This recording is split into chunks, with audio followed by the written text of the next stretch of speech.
I am Monsignor Antonio Madrid Bustos. I was ordained priest at St.Peter's Square in Vatican, and I'll finish my active ministry year in Apalit at St. Peter's, the Apostle Parish. So I already finished 3 years of my assignment, so I still have another 3 years to finish my contract. And afterwards, I will already return my active ministry.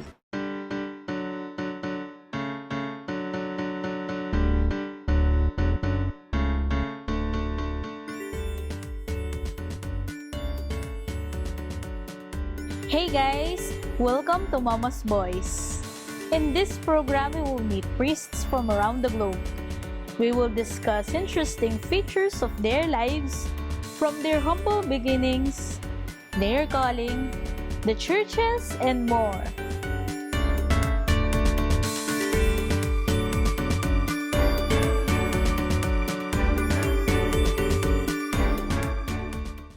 Hey guys! Join us again on the second part of our interview with Reverend Monsignor Antonio Bustos, Parish Priest of St. Peter the Apostle Parish, Apalit, Pampanga. So, unfortunately, during the first lockdown, we canceled, even though last year. So, we already canceled to this, what we call the 28th, yung sa Ilog, no? Fluvial parade. We canceled it. We cannot hold it, no? So, even, so we just had our 9 days to be here, but people came on coming. In fact, I added another novena in the morning, 6 o'clock in the morning and 6 in the evening. Just to accommodate them Just accommodate the people, no? And then, during the fiesta, the LGU as well as the different people, they really guard the place, no? And the LGU told the people, don't come here anymore, no? Usually, they stop them when they are already there at the crossing, no? Yung mga tao lang dito dapat na magsisimba. So, because we cannot accommodate them. Hopefully, this year, I hope you can have our fluvial parade, no? Even when we have the fluvial parade, and I was surprised even as far as Manila, they come here to join the fluvial parade. They brought their how they call that? Bangkas. Their bangkas, yes. In fact, when I experienced for the first time, there were around 200 bangkas. Wow. Coming from different places. In fact, I was informed that those coming from Kalumpit also, those who have bangkas, usually their bangkas are being rented, but nobody rented them. So, they did not join. But they were not able to have pasada, no? So, the following year, they started joining already the fluvial parade. And that's, I think, part of the custom and life of the people, not only here in Apalit. No? Not only here in Apalit. You will find people all over. Walang sinabing manawag pag piyesta dito. Why do you think po, Monsignor, na sobrang marubdob po yung devotion po nila kay Apung IRU, kay St. Peter po? I just want to share with you, we have the Dalo Balen of Apung IRU now. This is just a replica, what you can find it there. Yung nandyan, we started the Dalo Balen last February 22. That was the feast day of the chair of Peter.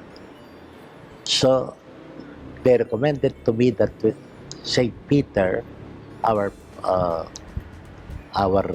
original one here, will go from one place to another here in Apalit. This is what I experienced, even my assistant, no? I didn't know.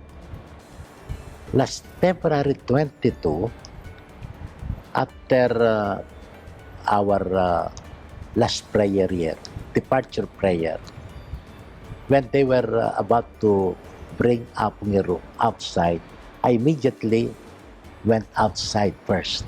I was waiting for him there. When he was out of the church already, and I look at him, I don't know, no? I really wanted to cry. I felt something, no? Very unusual in myself, no? Yung kala mo yung nagkaroon ako ng electrocuted.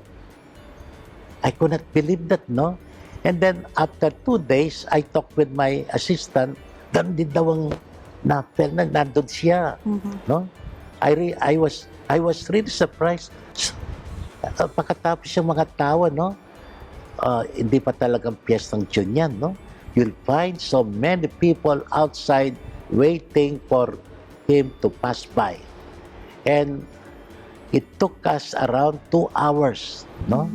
To bring the image, the motorcade from here up to the place of the mayor there in Paligi.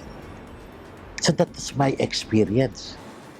And the people also had many experiences. There was one worker, security guard here. According to the story, no, when St. Peter was coming here during the fiesta, he was really very sick, no?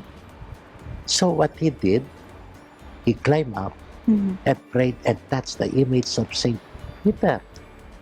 When he left the altar, the people left him.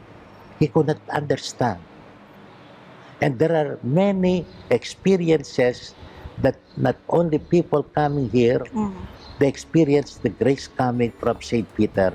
In fact, there were families in Pulilan who came to me and told me, Among, sabi niya, my wife, no, was not getting pregnant. No? So we came here and asked St. Peter, ay pinagkalubang kami ng anak. Wow. Kaya itong anak kong ito panganay, nandito sila lahat. His name was Peter. Peter, wow. Tapos yung pangalawang anak niya, dito rin iningi, lalaki din, Paul. Paul. No? Yung pangatlo yata, Andres, no? So they come here regularly to visit St. Peter and thank the Lord. There are so many, many coming from different places. When we return, we will still be with Monsignor Tony. Stay tuned on Mama's Boys, Mama Mary's Boys. You are still watching Mama's Boys, Mama Mary's Boys. Please like and share our social media accounts to know more about our Mama's Boys. Back on our interview with Monsignor Tony. When I was not yet assigned here, my cook, no, usually comes here during Fluvial Parade. What are you doing there? There are so many people there. Ay, Among, sabi niya, naging panata ko na pupunta kay APUNG IRU. That's why we are planning to seek the approval of the Archbishop to elevate this parish into a Archdiocesan shrine and parish at the same time. And that's the reason why St. Peter is now visiting the different capillas here in Apalit, at the same time also so that people will be catechized, no? 3 things. First, the synod, no? Yes. So that the people here in Apalit, my parishioners, would not ask us anymore, what's that synod of Pope Francis, no? And then secondly, what do you understand by this shrine, no? And parish. And thirdly, devotion to Saint Peter. So we are three priests here. I'm the parish priest, I have a parochial vicar, and I have a resident priest. So when we had our meeting, I appointed my parochial vicar to take charge of the synod during the mass. Yes. No? And then the resident priest will take charge of what you understand by a shrine. And then I took the synod to inform what you understand by devotion to APUNG IRU. How do you classify it, and how do you differentiate it with the liturgy? No? Sometimes they don't go to mass, they will simply visit. So I told them the importance of the mass rather than your devotion. So that's what's happening now. We also go from one place to another here and catechize the people about the synod, about the meaning of the shrine, and devotion to Saint Peter. That is in the preparation po for And the church. after this, we'll present it to the Archbishop. If ever he will approve it. No? Monsignor, what is the significance po of your life as a priest? What is your most memorable experience po? From day one up to now, I see to it that I will always give time to my prayer life. That was my commitment with the Lord when I accepted this vocation. Lord, never allow me not to pray. Teach me how to pray. And also to Mama Mary. No? And with this prayer that I do every day, because usually I wake up as early as 5 daily. I simply sit down in my table, study table, and already pray my office of the reading, my morning prayer, and then the rosary. That's every day. Kala mo. Tapos, I prepare my homily, no? Before washing my face, everything I prepare, so that when I go to the church for the Mass, I would be ready spiritually, mentally, everything. That's why for me, for 47 years in the priesthood, I always feel that my Mass every day is always my first and the last Mass. Kaya kahit napagod ako kahit na may 3 Masses ako, 4 Masses, hindi ako I will not, yung pag sinasabi mong madali yan, no? I always put, no? And that what made me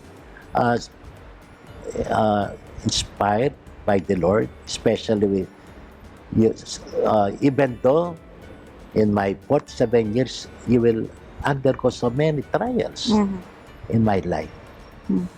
No? Of course, I thank the Lord for giving me very supportive families. My parents and brothers and sisters, usually, they are very supportive. I always visit them, no? Especially.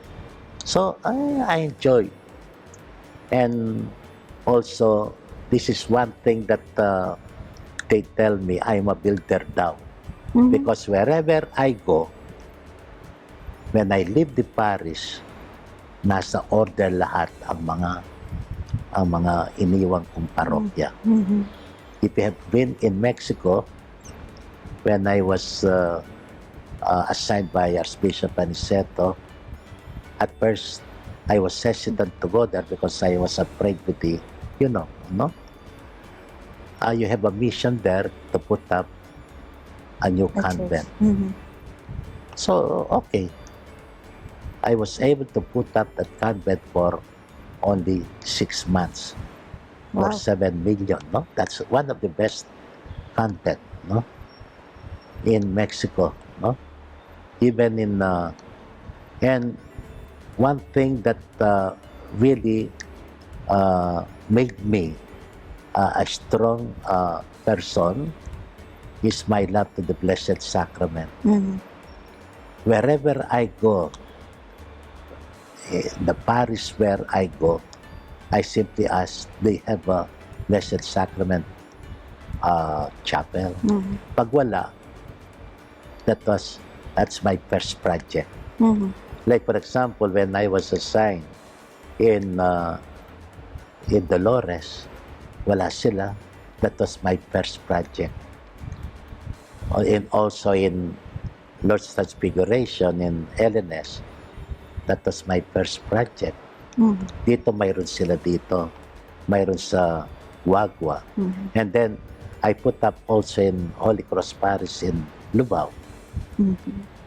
Usually, I want to pray inside the Blessed Sacrament. And my parishioners see me, no? Nakakapagtaka pag they see the priest praying there, many people would come also. Yes. And that's the reason pag ako'y umalis sa parokya, nagbibigay ng despedida party. One thing that I enjoyed much listening to them. Monsignor, what we will not forget, you taught us how to pray. And that's, pag sinabi na yon ng mga parishioner ko, I think I'm successful with my apostolate. Because I always lead them to prayer. Even my religious organization, I knock them, pray, pray, pray. Wherever I go. Because it's only through prayer that can really bring us to Christ. No? And love to Mama Mary. Even here, as I told you, I could not believe I was able to finish.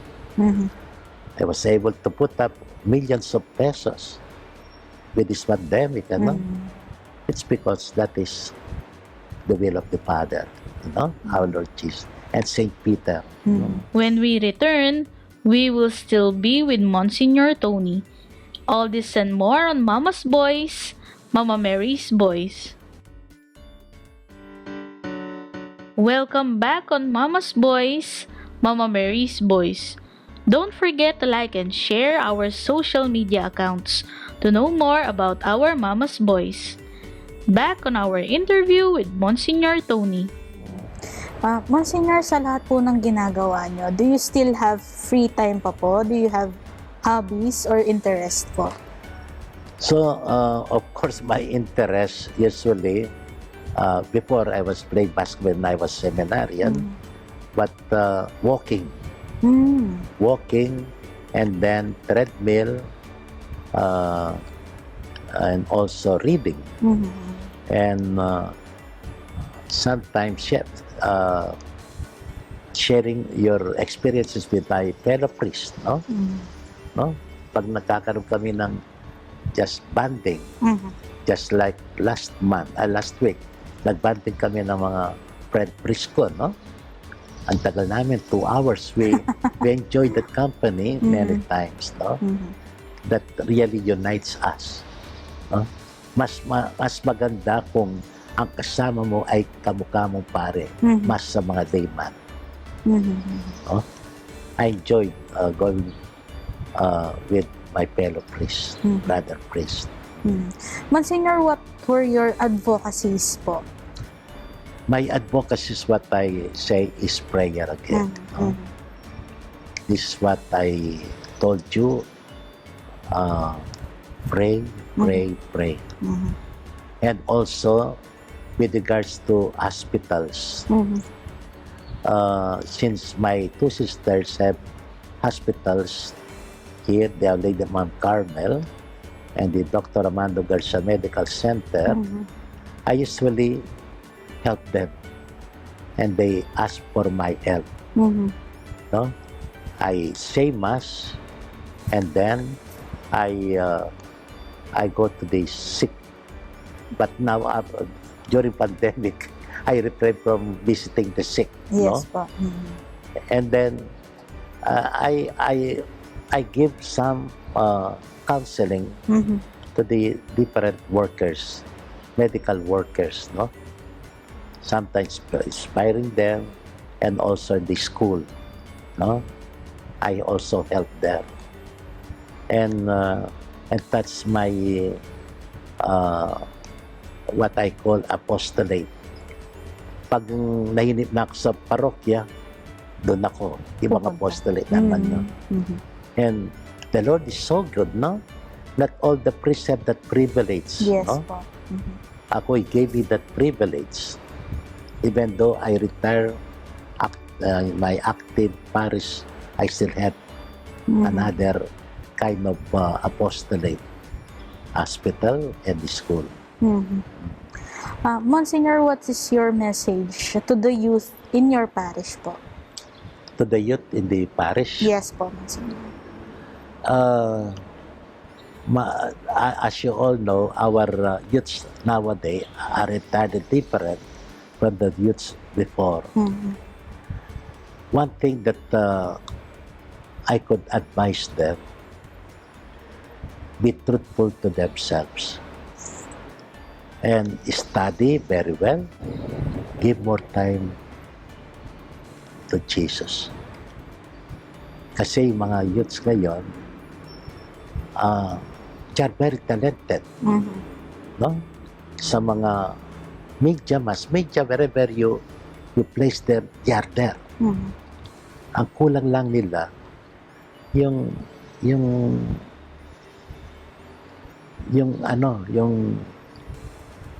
they are not yet sure about themselves. Yung sincerity, commitment. Walang commitment eh. Ayun ang kulang nila. No? Yung commitment pa. Most probably, they are still very young. And I could sense them when I go to the college, no? Students, kulang ang ano nila, yung tiyaga, patience. Makikita mo naman eh. Pag sa school, they always complain to the teachers, no? Oh, you have new lessons. Like, what's that again? And this will be our future workers. Alam mo ngayon, most of the employers really are complaining about the newly graduate, no? They are not really committed. They simply leave. Pag sila'y nahihirapan na sa trabaho, nag-aawol sila. No? You ask them. Mga employers, I know many friend employers that makes nahihirapan. What would be our future with all this kind of youths? So let's pray. They need guidance, no? Go back to the basic. They don't pray. Kasi pag hindi ka nagdarasal, you will fall. Ako nga pag sometimes I'm so busy with my apostolate, nakakalimutan kong magdasal. Ay naku, magkakaroon ka ng problema. Pagkatapos, again, the Lord will knock at your heart. Oh, Tony, you forgot me again. That's the time that you ask for forgiveness again. You go with the Lord. Oh.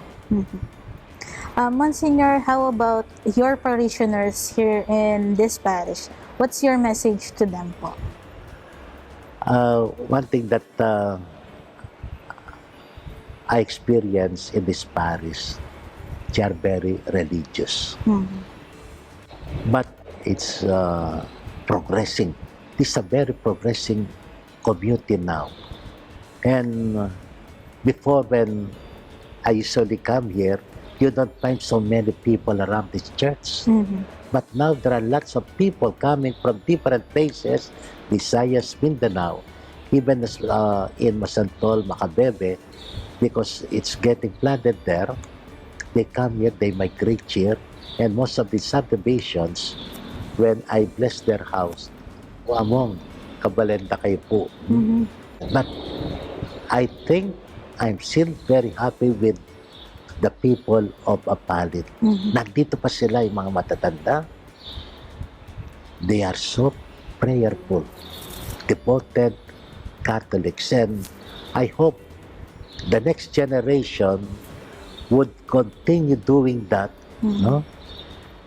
Praying, as well as they find always time to help, and with the moving spirit of generosity to their fellow parishioners. Thank you very much po, Monsignor, for this interview and for always reminding us that prayer is very, very powerful and really important in our lives. Thank you very much po. Okay, welcome. I'm so happy and glad to come to really welcoming you here in the parish. May we ask for your final blessing po, Monsignor? God our Father, we ask you to bless our visitors who are here now. Give them the spirit of generosity, spirit of love and understanding, and help them continue their mission with regards to these 500 years of Christianity in the Philippines. Give them good health of mind and body, and protect them from all harm and accidents, and give them always the spirit of happiness and the spirit of patience.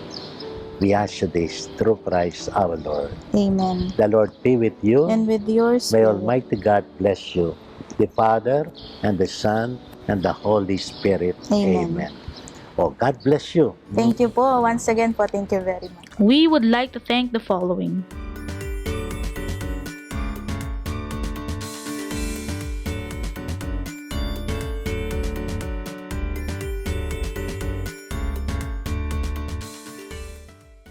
There you have it, guys. Thank you for joining us in this episode of Mama's Boys. Hope to see you in our future episode. This has been your host, Karen Dane. Jamataray shune!